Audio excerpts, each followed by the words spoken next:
Reports in Microkeeper are an essential tool designed to provide detailed insights into your payroll data. Before generating reports, ensure you've processed a pay run, as the reports will contain payroll information. Let's dive into generating and exporting standard reports. In your Microkeeper account, navigate to Payroll, Reports. You can check which reports you have access to by clicking the My Access button.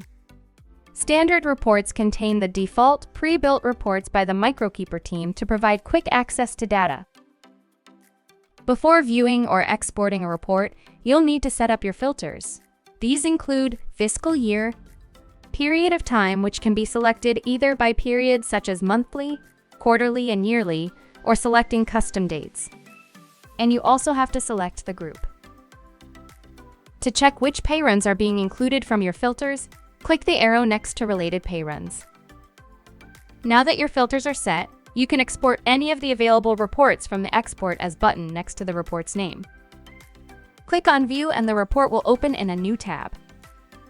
If you wish to save the report as a PDF, click on Print Report. Select the option Save as PDF. Click on Save and save it to your device. You can also export it as a CSV file downloaded directly to your device. The CSV file export option is also available from the main screen next to the report's name. The next step after processing a pay run and exporting your reports is to import the data into your accounting system. If you have any questions or need further assistance, please reach out to our support team.